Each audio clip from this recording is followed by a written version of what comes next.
Hello, guys, and welcome back to the channel. So, this weekend, pretty big movie release here, Thor: Love and Thunder, but unfortunately, Johnny and Dylan are unavailable. Couldn't go out to see it, not yet anyway. But I'm here for you, all the Nerds fans. I saw it. I saw the film. I saw Thor: Love and Thunder. But keep in mind, this is a Levi review, so my opinions don't always go exactly with the mainstream. This might not might not be representative of your experience, only mine, of course. But yeah, I mean, I'm gonna do the first 5 minutes here, non-spoiler, then the second five spoiler review, and yeah, let's jump into it. So this movie is definitely a sequel to Ragnarok. It is not like the first two Thor movies at all, Kenneth Branagh's Thor or The Dark World. So definitely go in expecting that. This is definitely Taika's film, and if his humor, just like with Ragnarok, doesn't work for you, then this movie probably won't work for you. He recently said in an interview he was going for he wanted to bring like the 80s font of the title of this film and like make it into a movie essentially, like if the 80s font was a film, and I think uh delivers on that goal.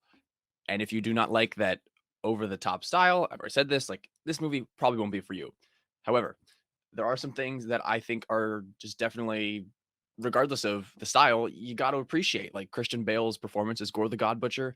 I'm a big fan of Jason Aaron's original run. I have read it. This depiction is different. It's different. It's a different version, but it's still true to the intensity of the character, and he really, really brings that to the role, and I really appreciated that. Chris Hemsworth is funny as always. He's made this shift from the Thor of old of 2011 to this Thor, the Ragnarok Thor, but he still is able to bring, just like in Infinity War and Endgame, those serious moments right alongside the funny ones. And Jane Foster back, Natalie Portman back in the blockbuster role. Her performance was probably the weakest one for me, not because it was bad, but just because I think this movie does have some pacing issues, or I don't know if it's pacing because it didn't feel too long. It's more, and it's been said in interviews, there's a lot more of this movie that exists that they filmed that just is not in the final cut for a variety of reasons that we won't get into here for a little quick reaction. But I do feel like there was some stuff missing, and that's not Natalie Portman's fault. So I wouldn't really put that on her, because there are moments here where she really does shine. Tessa Thompson, a Valkyrie, a side character to be sure, but still does well with the role. Funny moments for her, for everyone. It's funny. I mean, you've heard it said, it's a comedy. This is a comedy. Although one of the big criticisms I heard is that this was more comedy than Ragnarok, but I don't know if that's the case. I feel like they're very similar and have similar moments of pretty serious, tone of emotion, and the actors do bring it in those moments. Uh, yeah, I am sort of going in circles here without trying to avoid spoilers, because surprisingly, this movie does have a few, and the end credit scenes, both pretty good, both pretty good. The first one I had to look up what that meant, and I went, oh, I see. And the second one is pretty straightforward. But both definitely stuck around. Definitely stuck around. Let's see. I think I really enjoyed the music. It's very heavy on, once again, the 80s theme. So a lot of Guns N' Roses, some Dio over the credits. Good use of. I don't know if it's hard to talk about without spoiling too much. So I think I will just leave you with the fact that I would give this movie an 8 out of 10. I'd give it an 8, although I understand if you do not like the style and you're like, this is more of a 5 or a 6 for me. Some people I saw with like, yeah, that's like a 6.5. And I was like, yeah, I understand that. If it doesn't work for you, it doesn't work. Definitely not a top. Well, it might be. I mean, this and Multiverse of Madness both have such this year's MCU films. Both have styles that really connected with me. Sam Raimi's, 90s horror goofiness, and Taika Waititi's over the top 80s comedy style both connected with me. So those are both MCU movies. They're up there for me, but I can understand why you wouldn't like them. But yeah, 8 out of 10. I definitely recommend going seeing this. Good time, grab some popcorn, have fun with Thor. But thank you for sticking around this long. But we're gonna do spoilers now. We're doing spoilers. Big warning. Woo woo. Hey, we're doing spoilers. It's Cog. and we're gonna do spoilers for the film. All right, here we go. Here we go. We're doing spoilers. Okay, maybe I'm doing this on my own. No one is here, so that could come off as really cringe, and I apologize in advance if you made it this far and you think that's unfunny. Anyway, so spoilers. Jane Foster, Dunzo, dead. But Valhalla, and in the comics, she becomes Valkyrie. So we're doing that. That's cool. I like that. That's big spoiler number one. Spoiler number two, which is unlike the comics, and something that I just took me by surprise, was the namesake of the film, Love and Thunder. That Thor has this daughter now, Gore's adopted daughter, or he's adopting it from Gore, and that emotional, that sort of thematic twist of the knife at the end there, where you like, I didn't want to see, it's been a tale as old as time, like, oh, the villain is bad right up until the last minute, um and then they get convinced to be good.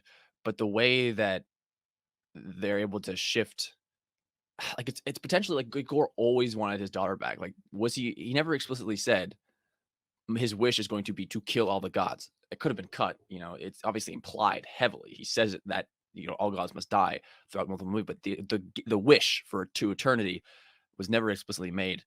And so I'm sure that thought of, I could bring my daughter back, was always lingering in the back of his mind. And the fact that it wasn't, hey, uh, Gore, please resurrect Jane Foster for me, or hey, Gore, just don't do it. It was, do something for yourself, bring your daughter back. That is still fulfilling your your arc of you want this revenge against the gods, without compromising his like total evilness. I don't know. So it is a shame that he does die, but like, that is how it goes with the Necrosword. It corrupts you. I hope they can bring him back somehow, because it continues the MCU villain problem of like one and done. And Christian Bale was so good, and surprisingly, the fights. I love the way the Necrosword was awesome, and I've seen some people not happy with the fights, but I thought especially like the end of the second act, when they're within the Shadow Realm, which they straight up called it Shadow Realm.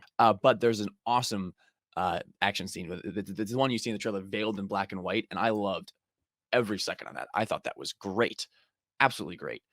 Uh, yeah, no, that was wonderful.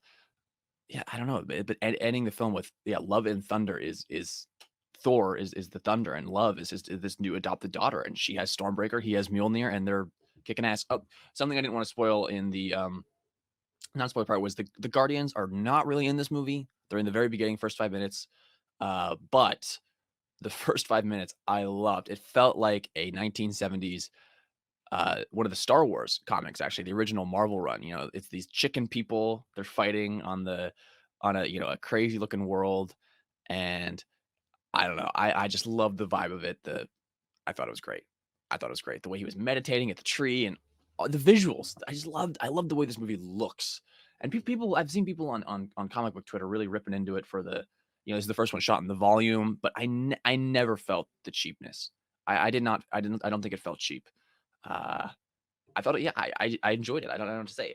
Yeah, in the last couple minutes here, in terms of the comedy, yeah, didn't always land. That's why it's an 8 out of 10. Ragnarok for me is like a 9. This is an 8 because like the goats are funny, they're unfunny, and it's funny again, and then it's unfunny again. It's like, some of the jokes don't always land. Russell Crowe Zeus, I love that. Just throwing the lightning bolt through him, thunderbolt, sorry, through him. I thought that was a great moment, and that action scene was really cool. But bringing back Hercules at the end, and I said I didn't know what it was or why it was significant, because that actor is, I didn't know who he was, but it's apparently this pretty big guy from Ted Lasso, who already plays a sort of macho character, the villain in that show, and is apparently, from what I hear, like perfectly cast for that role. He didn't really do much in the end credit scene, but Hercules versus Thor is fun. Hunting down Thor and his daughter. Yeah. I mean, I don't know. It's a Taika film. It's the same. It's the same thing I could say for Multiverse of Madness. If you are, the style is everything, and if it doesn't work for you, it's the music fight. The music fight is the litmus test for your MCU fandom. Some people aren't going to like that, and that's totally okay. They want more, Winter Soldier. They want more Civil War, and I like that too. But for me, sometimes I could use a good music fight, Doctor Strange music fight. And in Doc Strange, the thing that goes too far for me is the third eye. I think that's like whatever. But the music, and in this movie, it's the goats, and those take those movies down a little bit. But if we're able to have fun with the music fight, if you're able to have fun with, gore and the Necro Sword and these, the shadow monsters from the comics, his black dogs, and the children, all this. I forgot about the children, like Heimdall's son, and all the children getting powered up. Like that's the music fight moment of this movie. And if it doesn't work for you, it's not going to work.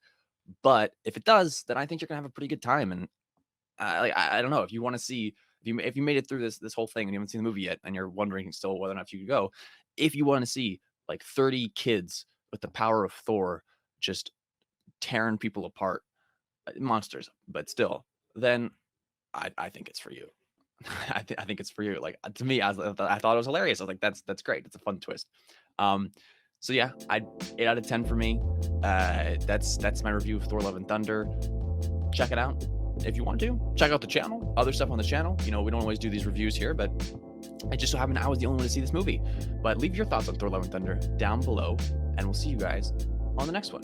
Bye, everybody.